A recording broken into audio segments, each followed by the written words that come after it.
Hello everyone, welcome to my channel, Ruminations of a TI, Targeted Individual.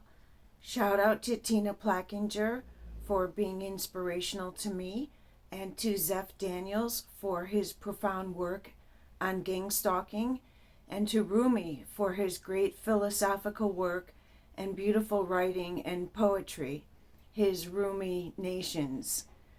My name is not important, but my story may be. Hindsight is 20/20 vision, and looking back, one can see clearly what was really happening then. Today is October 24th, 2025, and I will read from Tina Plackinger's book, Treading on Serpents First, with today's entry.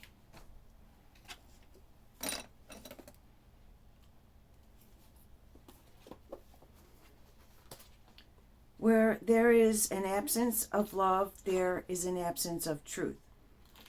We are living in perilous times, for darkness reigns now. Some people have knowledge of God's ways, but instead they choose to be haters. Everything becomes distorted and twisted as the organization begins to deceive us. It is like a switch gets flipped and hundreds of people are set in motion. Much to their chagrin, our perpetrators' lives are codependent on ours, while most of them are just too ignorant to see it. A creature's prey are those creatures that it hunts and eats to live. Perps will smile at us and act politely while they are merely spiritual forces of wickedness, fakes. They want so badly to see us in degradation that they cloak themselves as angels of light.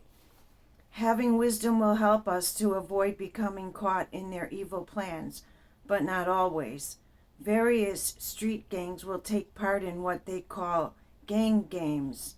While different gangs get the green light to go after a target, the degree of violation can be brutal.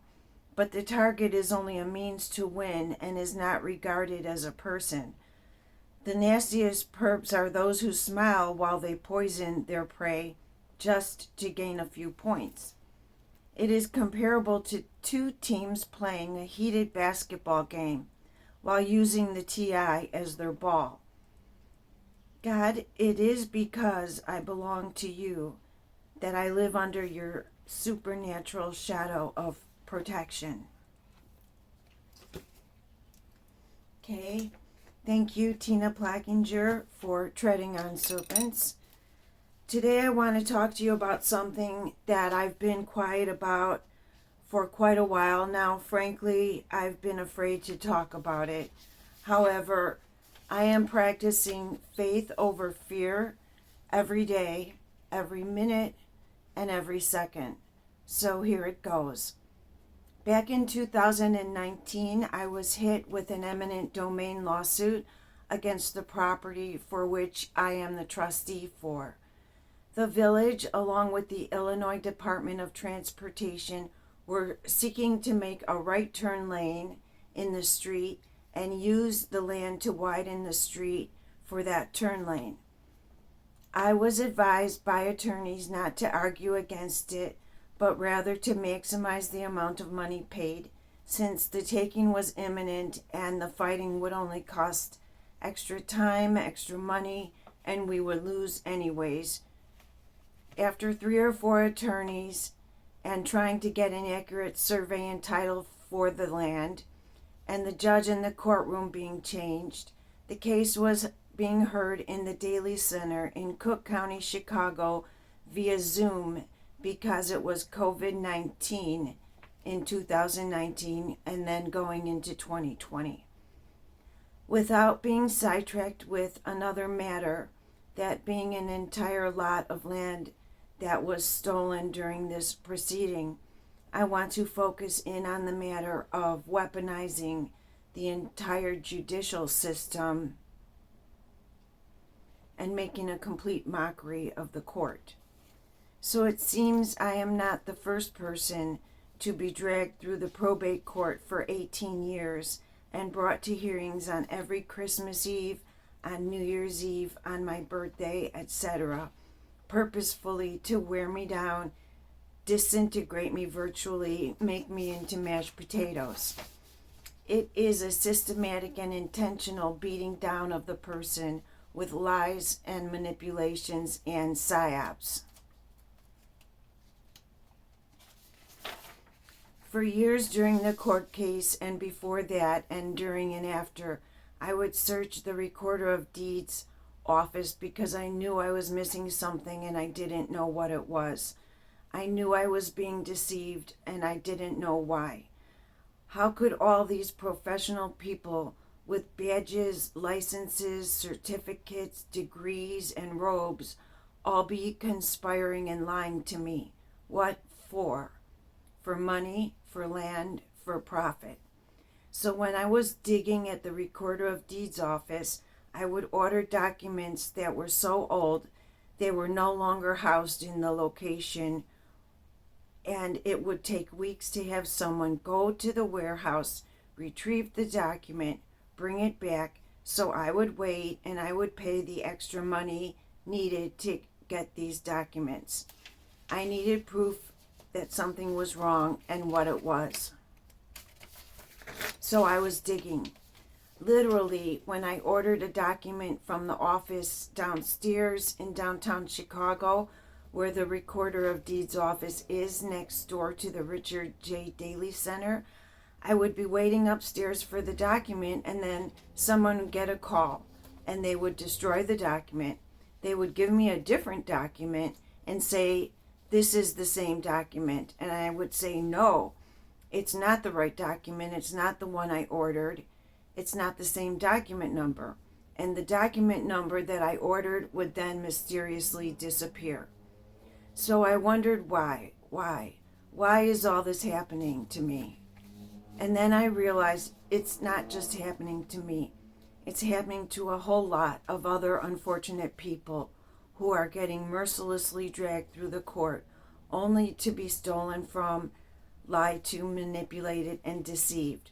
So it just got a whole lot easier to burn down the house. So that's right. Let's see right here. I want to show you this. In the skies of Bartlett for the better part of a week, a fire at a storage company that claimed to keep your most important documents safe, but it was a total loss. Now our first glimpse inside the investigation and a possible cause. CBS 2's Chris Tye with a story you'll see only on 2.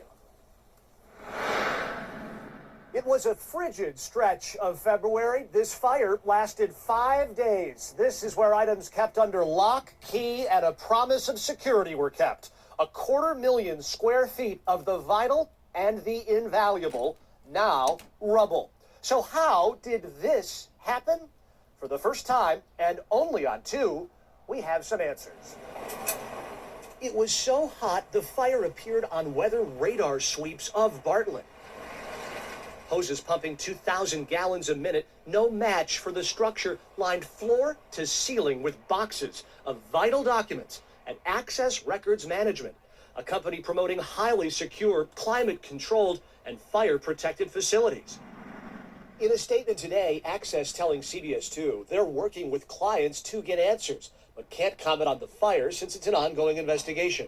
So we filed a Freedom of Information request with Bartlett Fire Department to get some answers.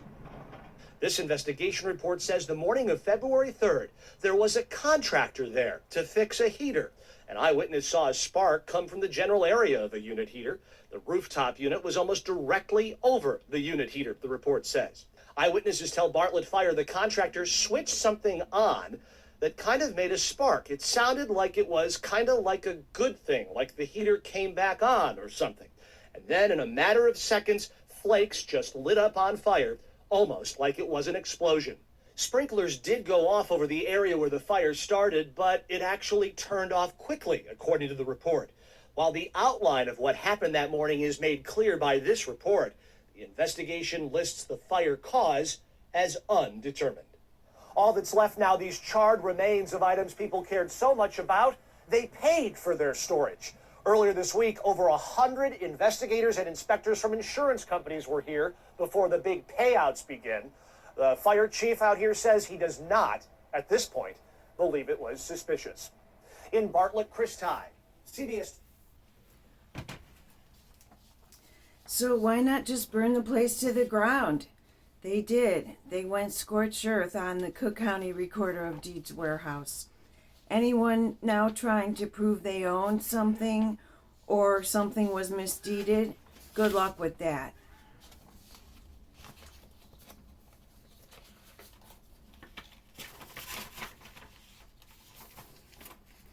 I remember the days that the fire burned.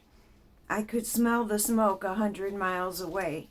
The burnt embers of promises made by dead ancestors, rolling in their graves, rolling in the deep. Their wishes tread upon, their wishes stomped on. I could smell the old dusty documents burning, and the smoke was itching my nose hairs, and the pain and agony of the dead people's wishes burning up into my brain, going up in smoke and turned to ashes. So the whole court case was basically a bunch of bad actors playing roles, scheming and scamming, stealing property, land, and making it appear as if it's all legitimate. Pretty good show. Not? So this is what being a targeted individual is all about. Everyone does you wrong. Even worse, innocent people that don't want to do you wrong get caught up in the crossfire and end up having to do you wrong. This is even worse.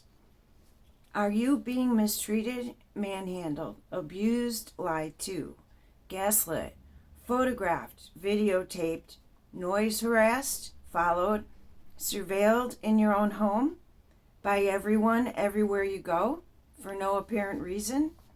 Until I had heard of gang stalking and community gang stalking, I didn't know what was happening to me. I thought I had a big tattoo on my forehead right here that said, "Screw me," that everyone saw but me.